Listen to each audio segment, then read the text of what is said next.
Assalamualaikum warahmatullahi wabarakatuh.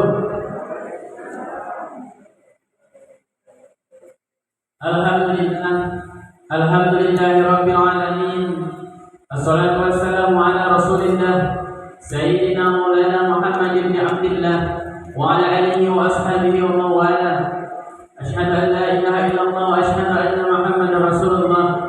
Allahumma shalli ala sayyidina Muhammad wa ala ali sayyidina Muhammad. Amma ba'du.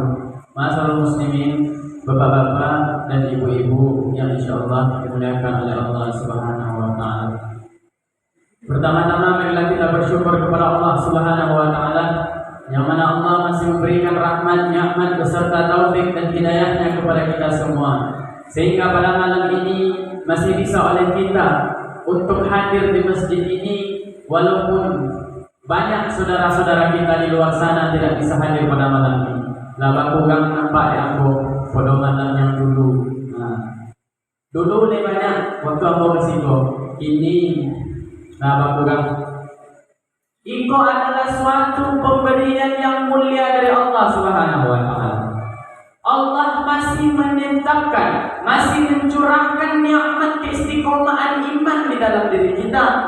Maka alhamdulillah kita ucapkan kepada Allah Subhanahu wa taala, kita dipilih oleh Allah sebagai manusia yang mulia. Alhamdulillah. Belakang daripada itu, salawat serta beruntayan salam tidak bosan-bosannya kita kirimkan buat sang revolusi alam. Beliau ialah akhirul anbiya wa imamur rasul, akhrajan nas minaz zulumati ilan nur. Akhir daripada sekalian nabi, imam daripada sekalian rasul, dan panutan daripada sekalian umat, yakni baginda Nabi besar Muhammad sallallahu alaihi wasallam. Demi mengenang jasa pengorbanan beliau, marilah kita kirimkan salawat dengan lafaz Allahumma shalli ala sayyidina Muhammad wa ala ali sayyidina Muhammad, dan salam assalamu alayka ya Rasulullah ya Habibullah.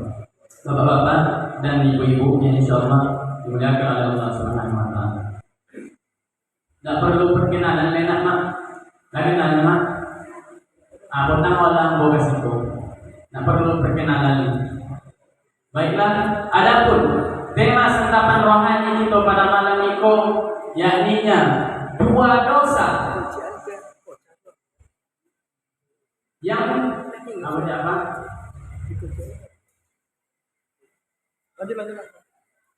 Dua dosa yang dipercepat azabnya oleh Allah Subhanahu wa taala di dunia maupun di akhirat kelak. Apa itu yang pertama? Rasulullah sallallahu alaihi wasallam bersabda, "Isnani yu'ajjilullahu al-baghy." Ada dua dosa yang dipercepat azabnya oleh Allah di dunia maupun di akhirat kelak. Yang pertama, al-baghy. Siapa yang al-baghy? Orang yang berbuat zalim, orang yang berlaku zalim. Para ulama mengatakan bahwasanya zalim ini ada tiga macam, Pak. Yang pertama, zalim terhadap Allah Subhanahu wa taala. Macam mana zalim terhadap Allah Subhanahu wa taala? Yakninya kita menyembah selain Allah Subhanahu wa taala. Yakninya kita menyekutukan Allah Subhanahu wa taala. Kita menduakan Allah Subhanahu wa taala. Kita berbuat syirik di atas permukaan bumi ini.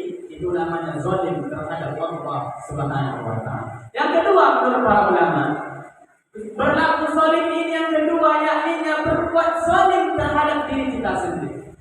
Seperti apa itu zalim terhadap diri kita sendiri? Ketika awak bermaksiat kepada Allah Subhanahu wa taala, segala bentuk kemaksiatan yang awak buat ketika di dunia itu adalah zalim terhadap diri awak sendiri.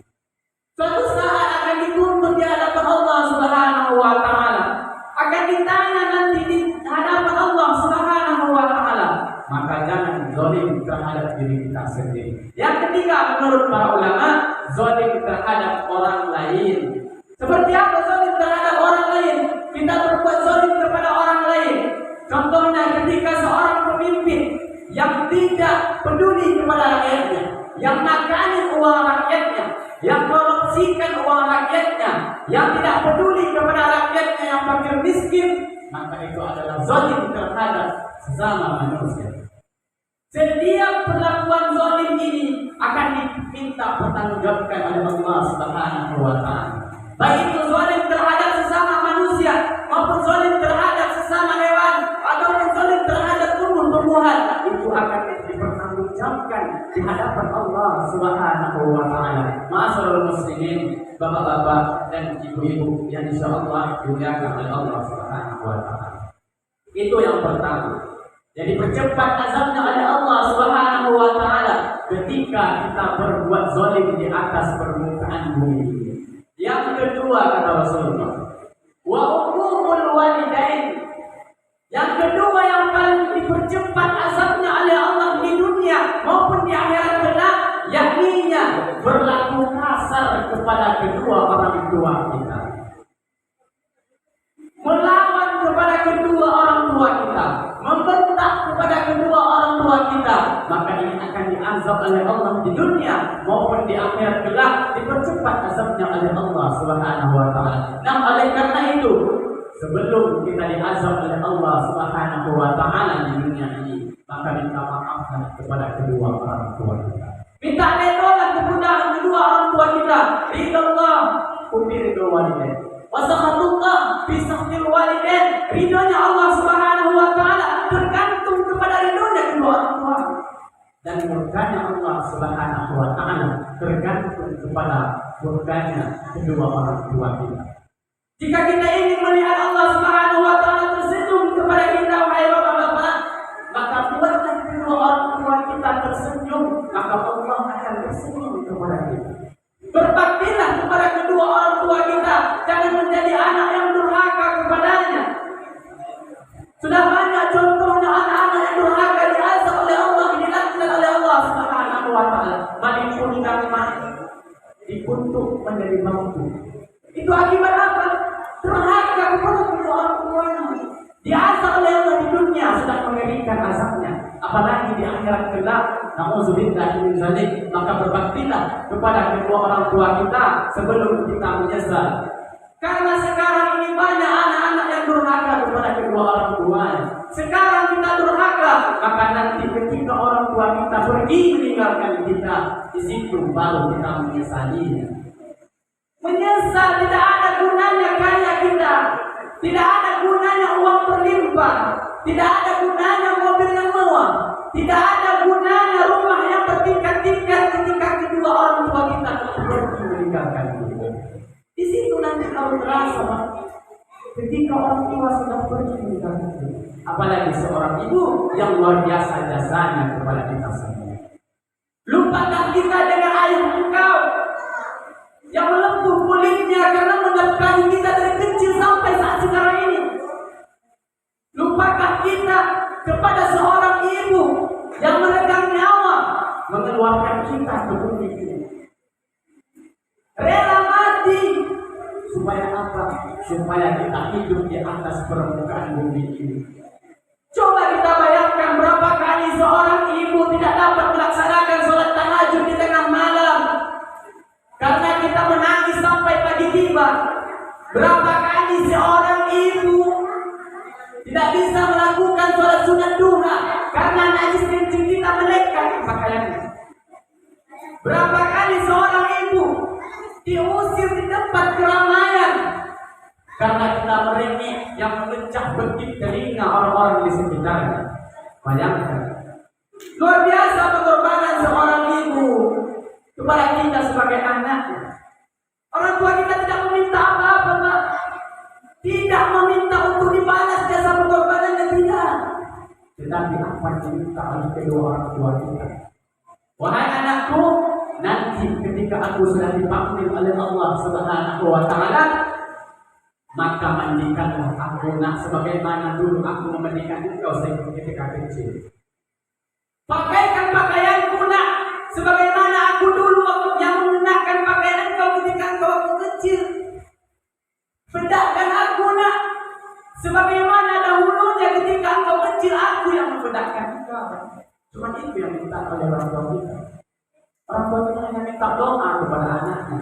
Doa dari anak-anak yang soleh, hanya itu yang diminta oleh kedua orang tua kita. Ma'asyiral muslimin, bapak-bapak dan ibu-ibu yang insyaallah dimuliakan oleh Allah Subhanahu wa taala. Maka sebelum penyesalan itu datang kepada kita, bagi orang tua yang masih hidup, maka mulai saat sekarang ini berbaktilah kepadanya. Jangan melawan, jangan menjadi anak yang durhaka. Maka suatu saat kita akan menyesal kalau dia sudah pergi meninggalkan kita. Ada sebuah kisah, di dalam sebuah kampung hiduplah satu pasang suami istri, yang mana suami istri ini, istrinya ini dalam keadaan mengandung, dalam keadaan hamil. Dia minta kepada suaminya, wahai abangku tersayang, tolong carikan aku buah mangga. Maka suaminya ini pergi ke sebuah hutan untuk mencari mangga untuk istrinya yang Abu Basrawat idam, idam. Nah, nanti masing-masing. Maka lagi nyampai ke hotel, nampaklah sebuah batang pohon mangga. Ketika suami kono nak mancing batang mangga tersebut, lalu datanglah seekor harimau yang menerkam dari belakang. Mati langsung ditompek suaminya.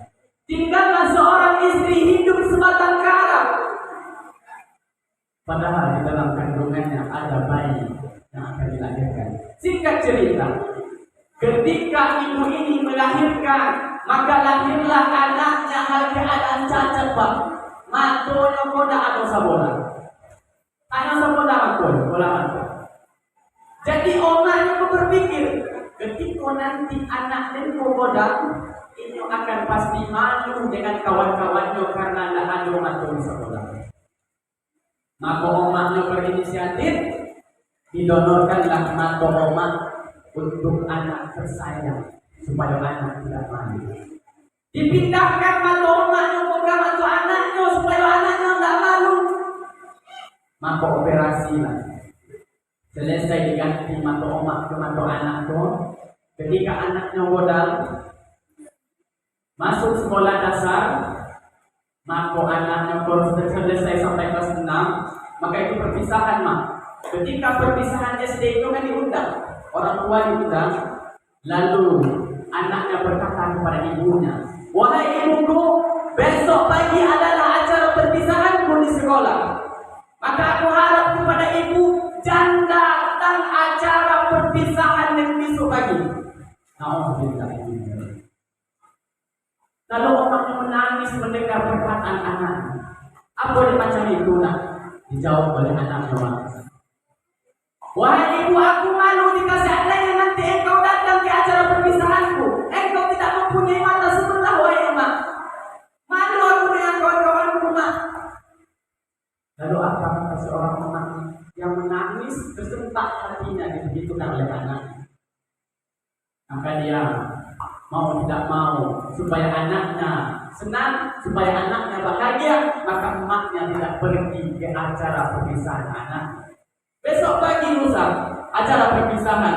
Ketika itu emaknya tidak didampingi, dia pergi seorang diri di atas pentas. Singkat cerita, begitu pun seterusnya ketika beliau di sekolah SMP, ketika beliau di sekolah SMA, begitu juga tidak dibawa emaknya. Maka suatu ketika selesai dia pendidikan sekolah SMA, anak ini berkata kepada emaknya, wahai emakku, aku telah tamat sekolah, mak. Aku ingin merantau keluar kota, mak, untuk menambah wawasan aku, untuk menambah pengalamanku.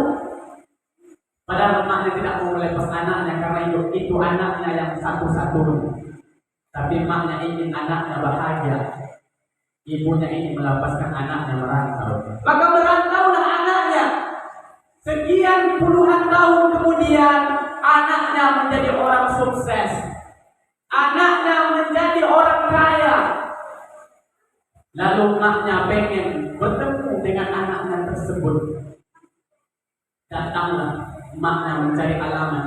Ketika pergi di tempat alamat tersebut, rumahnya bapak gelap, lah bapak gelbosi.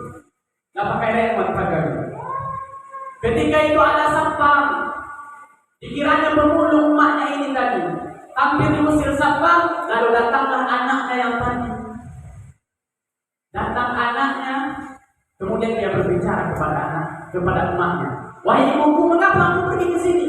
Nanti istriku melihat engkau. Nanti istriku tahu bahwa engkau ini adalah ibuku." Maka datang istrinya. Bini anak itu menantu datang. Ketika dia datang bertanya ke lakinya, "Wahai bang, itu siapa?" Dijawab oleh anaknya, "Ini pemulung." Nauzubillah. Padahal ibunya yang mengorbankan mendonorkan matanya untuk anaknya ketika aku kecil. Dia bilang itu pemulung. Kemudian dibentak oleh anak tersebut, "Pergi kau ke sana." Kebangkitlah emaknya. Kemudian dia pergi lagi ke kampung halamannya. Singkat cerita, beberapa tahun kemudian wafatlah seorang ibu. Wafat omaknya kok, anaknya tidak tahu kabarnya omaknya wafat. Cuma anaknya berdesis di hatinya, rindu kepada seorang ibunya. Maka dia pergi bertemu dengan ibunya. Dia pulang ke kampung halamannya. Ketika sampai di tempat perumahannya tersebut, tidak ada lagi rumahnya yang waktu kecil dulu. Sudah roboh, sudah runtuh kayak rumahnya. Lalu dia bertanya kepada tetangganya, "Wahai fulan, di manakah orang penghuni rumah ini?"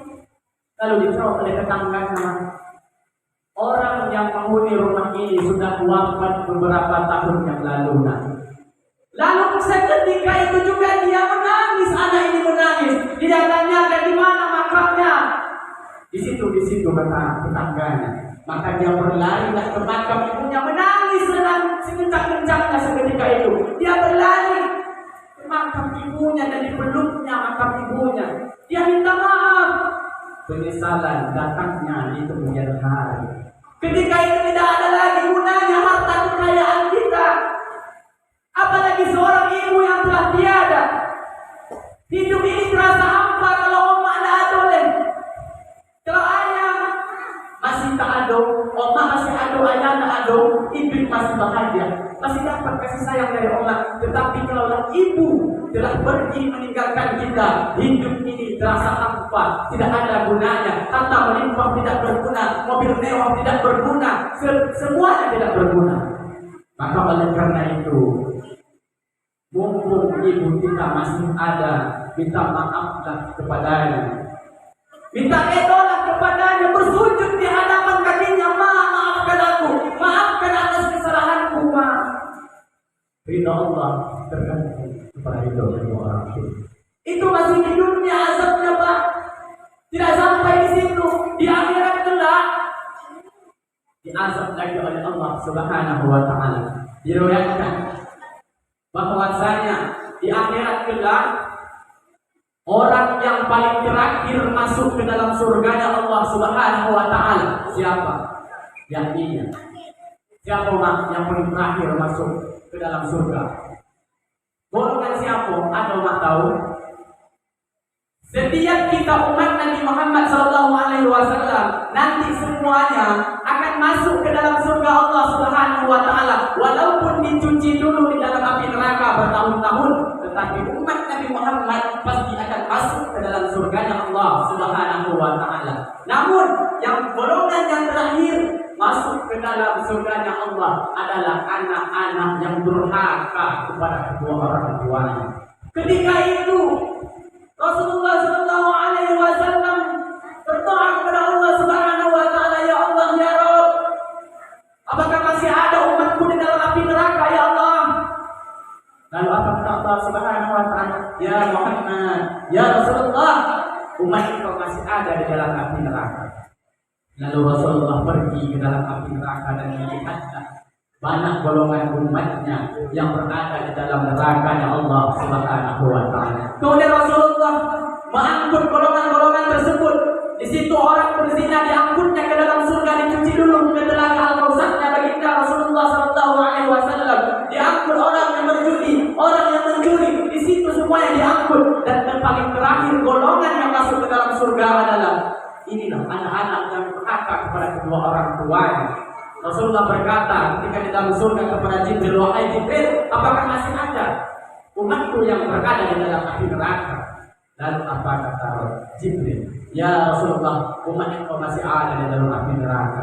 Lalu Rasulullah kembali lagi ke dalam api neraka. Maka Rasulullah melihat golongan yang terakhir yang ada di dalam neraka adalah anak-anak yang durhaka kepada kedua orang tuanya. Rasulullah berdoa kepada Allah, ya Allah ya Rabb, berilah hamba syafaat, berilah hamba perlindungan untuk hamba ini, untuk umat hamba ini ya Allah. Kata Rasulullah. Lalu apa kata Allah Subhanahu wa taala? Maaf ya Rasulullah, saya tidak bisa memberikan syafaat untuk anak-anak yang durhaka kepada kedua orang tuanya. Orang tuanya tidak meridhoinya, maka saya juga tidak meridhoinya. Jika saya memberikan dia syafaat, maka saya telah ingkar dengan janji saya, karena ridho saya tergantung kepada ridho kedua orang tuanya. Maka Rasulullah pergi ke dalam surganya Allah Subhanahu wa taala mencari orang tuanya. Wahai fulan bin fulan, ini anak siapa? Ini anak siapa? Maka seketika itu orang tuanya berkata, itu anak saya. Apakah engkau telah ridho? Kata Rasulullah. Maka mereka menjawab, saya telah ridho. Maka Rasulullah baru menjemput golongan orang-orang yang durhaka tersebut. Itulah yang terakhir, wahai saudaraku sekalian. Maka oleh karena itu, jangan kita durhaka kepada kedua orang tua kita. Berbakti bukan cuma seketika dia hidup saja. Ketika dia telah wafat, kita harus berbakti juga kepadanya. Kirimkan surat Al-Fatihah untuknya. Kirimkan surat Yasin untuk kedua orang tua kita yang telah wafat. Bacakan doa Allahumma ighfir li dzunubi wal walidayya warhamhuma kama rabbayani shaghira. Jika seandainya lantunan doa tidak bisa kita berikan kepada kedua orang tua kita yang telah meninggal dunia, lantas apa lagi yang bisa untuk meringankan siksa kuburnya kedua orang tua kita? Masyaallah muslimin, bapak-bapak dan ibu-ibu yang insyaallah dimuliakan oleh Allah Subhanahu wa taala. Cukup demikian yang dapat saya sampaikan. Marilah kita ambil kesimpulannya. Mari kita jaga dua dosa ini. Sebab dua dosa ini dipercepat azabnya oleh Allah di dunia maupun di akhirat kelak. Yang pertama, berlaku zalim. Zalim baik terhadap manusia ataupun zalim kepada hewan ataupun zalim kepada tumbuhan. Ini akan diazab oleh Allah Subhanahu wa taala. Dan yang kedua, berlaku kasar kepada kedua orang tua kita maupun anak durhaka kepada kedua orang tuanya. Mari kita hindari dua dosa ini supaya kita selamat di dunia dan di akhirat kelak. Masyaallah muslimin, bapak-bapak dan ibu-ibu yang insyaallah dimuliakan oleh Allah Subhanahu wa taala. Cukup demikian yang dapat saya sampaikan. Di mana ada kesalahan, saya banyak-banyak minta maaf. Wabillahi taufiq wal hidayah. Wa ridha wal inayah. Assalamualaikum warahmatullahi wabarakatuh.